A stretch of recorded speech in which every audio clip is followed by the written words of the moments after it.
Well, I mean, first of all, I'm honored to do this because I've introduced a few people for the Let's Get Inspired edutainment series that Ralph has given this gift to the world. And I truly mean that, Ralph. I know I keep saying thank you, but sooner or later, I'm going to say thank you in person in a big way. But I'm especially honored tonight because I'm not only introducing a phenomenal artist, and I testify to that because half of my house is adorned with her art, but it's also a relative of mine and a close relative because she's my sister. And I remember even as a child, I would change whatever hobby or sport I was doing every 2 or 3 months. And Charlene was drawing or designing or sculpting or taking photographs, and always in the creative field. And and I had the attitude of there's another crazy artist. She has stuck with this her entire life, and it has paid off. And the reason when Ralph and I were asking ourselves to come up with people to invite towards the end of the year, people that maybe we hadn't thought about before, I thought of my sister because I don't want to be long-winded about this, but I want to quote Roman Jakobson. Roman Jakobson wrote a canonical article over 100 years ago about called "The Art in the Age of Mechanical Reproduction." And basically his concern was that art could not keep its true value if it became mechanically reproduced in books, in videos, in material that then people will no longer have to go see directly. Well, the pandemic has changed that game. And my concern was, well, how is my sister going to keep her entire art community on board and alive, being locked down at home? And she's going to explain how she did that and tell you a little bit about her life. And it is truly my pleasure to introduce you to my sister, Charlene Freeman Collins. Charlene? Thank you, Richard.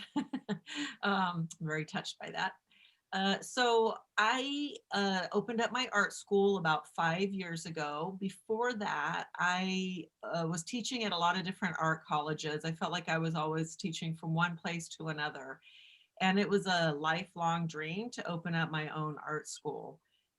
When I did that, then the second challenge was, how do I attract good quality teachers that will teach good quality courses? And it's sort of true what they say, build it and they will come, because I started being contacted by a lot of great teachers, local and outside of Washington State, about wanting to teach at the school.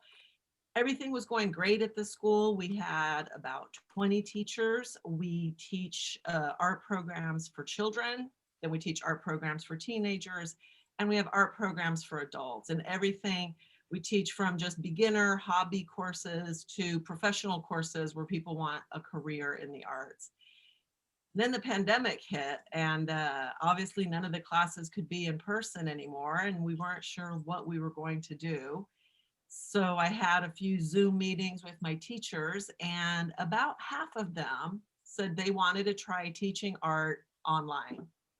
And it's a challenge because in an art class, you like to look over somebody's shoulder, you like to be able to hold their hand and show them how to hold a brush and what to do. But I would say that within 2 months, we had more classes than we had before. We had students, our regular students were signing up. And for a lot of them, it was a challenge. We're talking about older adults that don't like technology, and it was really hard for them to adjust to learning in front of a screen. But then we also started attracting students from all over the world. We had kids joining from West Africa for our summer camps. Then we started having adults from all over Europe, Japan, Brazil. And when you also consider the time differences, some people were taking these classes and it was midnight in their time zone. And it just became really exciting. We became an online art community that had become international, really exciting. And it's hard for me to admit this because it's been such a year of devastation for so many businesses. But for my business, this has been a booming period where we have really expanded our idea of what it means to create an art community. And most of the teachers want to get back to teaching in person, and at the same time, they will continue to offer online classes. Everybody seems to love it. The kids and the teenagers, more than the adults, would like to be back in person, but we're going to offer both now. We've become a hybrid school. So it's been a really exciting scary, courageous journey that we've all been on, but I feel pretty good about how it's gone. No, my question has to do with, okay, I've understood that you've been able to succeed and even thrive under this devastating pest that has taken over. But has the subject of the art that's being produced changed a little bit? I mean, are people doing more things that have to do with, loneliness or being locked up or disease, or is that at all something that's increased in the actual subject matter of the art production? That's not something I've really seen as far as the subject. A lot of the classes we teach are about technique, so they really follow the subjects the teacher puts out. But one thing I have seen that I didn't see before is a real desire for people that had never thought about taking art classes. This year became the year that they were going to try something new that they had never done before. For a lot of people who signed up, they said it's something I've always wanted to do, but I either didn't have the time or I kept making excuses. And I think there was something about lockdown and the world feeling so different that people thought, you know what, this is the right time to try things, to do new things. And ironically, for a lot of people, there is fear in taking an art class and showing other people what you're doing. You feel like you're not good and other people are judging it. And with Zoom, people could create in the privacy of their house, and they didn't have to show things or have other people see things they didn't like. And they could just show us the artwork that they were proud of. So in a way, I think it eased people's fears, both about taking art classes for the first time. For whatever reason, I think people were reaching out more and creativity was top on the list of things to do. Thank you. So would we be able to go into some student questions? Sure. All right. So we have Pablo. He's in Barcelona. He had a pretty interesting question. Pablo, you should be able to unmute to ask your question, friend. Okay, nice to meet you, Charlene. My question was, what do you think about before painting? From where did you get your inspiration when you paint? Thank you. Thank you, Pablo. That's a great question. So inspiration, I think, is a little bit everywhere. Being an artist, in my opinion, is based on observation. We think it's about technique and how well can I control the paintbrush, but those are things you can learn, just like you can learn how to drive a car. That technique comes with just a couple of classes and practice. The real trick is finding inspiration. And inspiration, I think, flows naturally from learning how to be observant. I don't think you can be a really good artist or an inspired artist until you are willing to slow down and really observe the world. That can mean sitting at a cafe and taking your time and just watching the world go by without judgment, just watching what is happening. But it also means being very observant in the act of creation. When you sit down and start to draw something, let's say you draw an old shoe, go get an old shoe out of your closet. Somebody might think that's ridiculous, that's not an interesting subject. But when you put that old shoe on your table and you really start to study it and you start drawing every stitch, every detail, I promise you that shoe will become very interesting to you and you'll be inspired. And little by little, Pablo, the whole world becomes inspirational. The smallest thing becomes an inspiration. I personally find a lot of inspiration in nature. Growing up, I didn't have a lot of interest in science, and so I didn't really study the flow of nature and the science side of it. But now when I draw something, I get very curious about it. I think, well, why is that flower drawn that way? Why is the evolution of the flower? And I start researching it, and I find that very inspirational. Maybe my research doesn't show up in my artwork, but it shows up in my interest. And I feel like the more I learn, the more inspired I get to learn more. And so one thing feeds the other. And really all of life is inspiring if we're willing to slow down. This is not an easy task though, because slowing down to observe is the opposite of how we live our modern life. Like everything is fast, fast, fast, fast, fast. We think we've seen that old shoe. I've been wearing that for a year. I know what it looks like, but we have not, because we're very fast. We look at things and look away. We think we understood it. But to really put that old shoe on the table and spend 3 hours looking at it, that is a trick to learn. Michelangelo, one of my favorite quotes is from Michelangelo, who said, "I am my busiest when it looks like I'm doing nothing." And what he meant is, I'm doing all my thinking and all my work when I'm just looking at things. To an outsider, it looks like I'm doing nothing. I'm just looking at something. But inside your head, you're really studying, like, what is the angle? How long is that line? How dark or light is it? And you just relate to the world differently when you're willing to slow down like that. That is a phenomenal quote. All of life is inspiring if we are willing to slow down. Like, I just feel like getting that tattooed or something. Thank you. We have an awesome question from one of our friends in Italy. Sarah, you should be able to unmute to ask your question for Charlene. Oh, we can't hear you, friend. Whoopsie daisy. There My you go. microphone was off. You're good. I wanted to ask you, who's the artist that most inspires you? And thank you for being here. Thank you. Nice to meet you, Sarah. That's a hard question. I find different levels of inspiration in modern art and old art. I have to tell you, I grew up in Italy, and the Renaissance, the classics, did not interest me when I was growing up. I thought they were boring, and I didn't find it interesting. And then I came to America to attend college, and I found modern art very challenging to understand. And because it was challenging, I found it more interesting. Now I've been around both, and I'm inspired by both. If I had to pick one, if you said you have to go to an island by yourself and you can only bring one artist, it would be Leonardo da Vinci.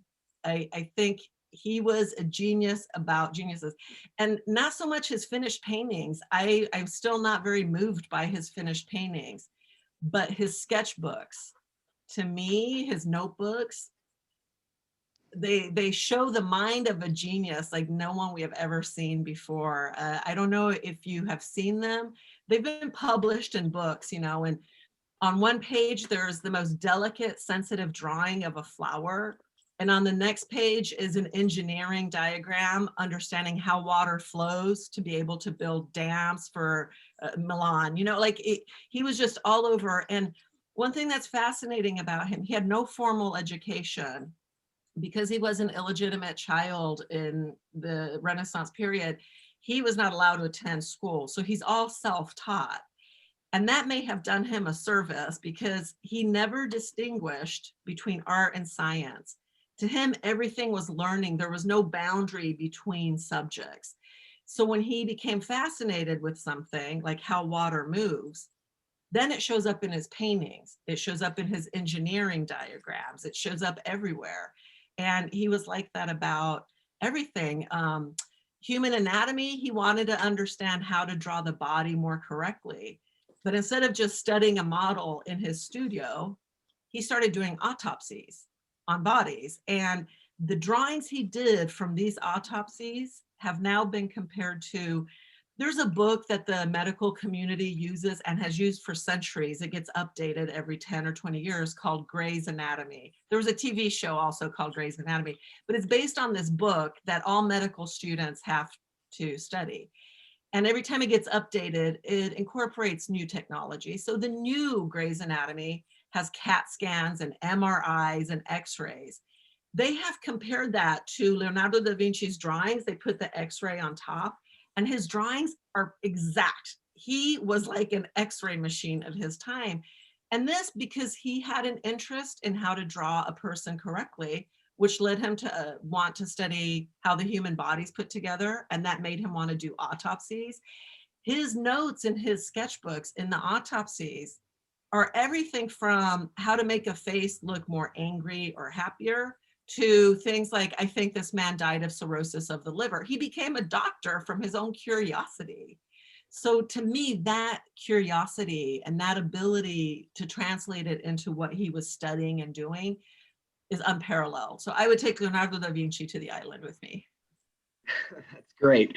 And I read somewhere he's also an autodidact, where he could read something once and he never needed to read it again, which there was like Abraham Lincoln, Ben Franklin, like a few like great figures in history had that, which is remarkable, true testament to his talent.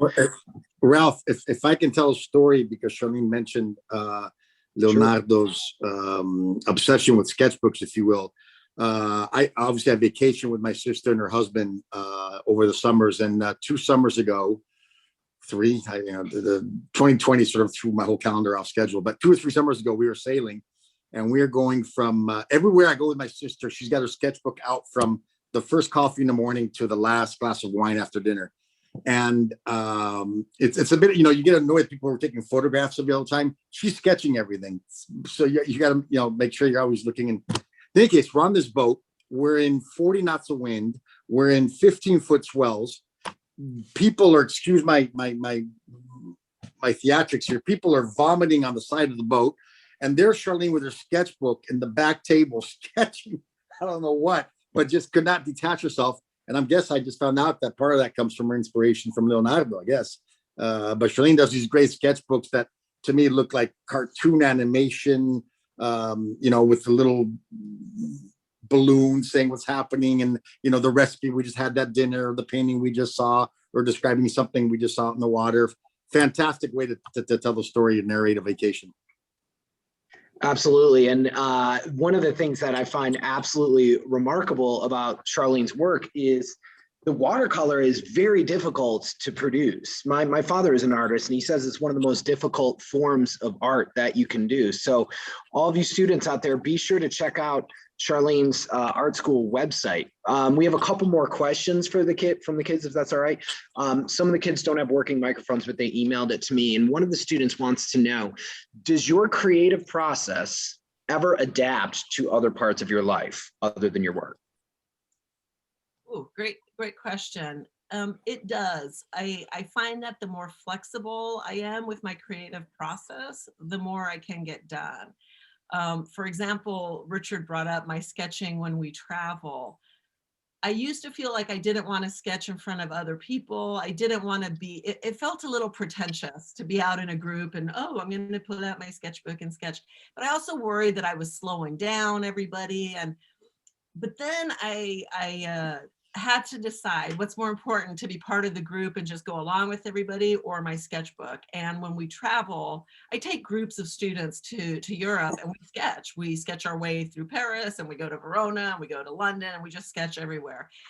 But you always have to make that choice between, do I want to spend my time doing my art, or do I want to spend my time enjoying my friends or doing other things and adapting? And I find that the more honest I am with people, and the more I put it out there instead of trying to guess what to do, the better it is. So for example, when I first started taking my sketchbook out with groups, I started asking people, does it bother you if I take out my sketchbook? And most people don't care, especially if we're just sitting around a coffee shop, drinking and talking. And then I started saying to people, look, why don't you go ahead? I want to spend 2 hours observing this little door in a cathedral and drawing it. And you guys just want to spend 2 minutes, take your photo and move on. Why don't you take your photo, move on? I'll catch up with you later. And what I found is that some people did that. And then some people were kind of fascinated. So what is there to see here for 2 hours? I'm going to hang out with you and see what you're doing. And I've been surprised, but so many people said, wow, this is the most relaxing trip I've ever taken. Instead of leaving the hotel every morning with 30 things to do, we leave the hotel with maybe 2 things to do. And if we get more done, great. But if not, but those 2 things, we really do them thoroughly, right? And then also at home, when I'm not traveling, there are times where, obligations, life responsibilities. Unfortunately, I can't just always be in my studio. I don't understand why that can't be the case, but I'm not always allowed to just be in here. But I've learned how to adapt quite a bit. For example, there are Zoom calls all the time that I have to be on. And I'll just show you, I keep this little sketchbook right by my Zoom call section. And when I'm not the one talking, I will just spend time. I call it my Bic pen pencil book. I just do little sketches of what I'm seeing, right? So I'll just show you this is the one I've been working on lately.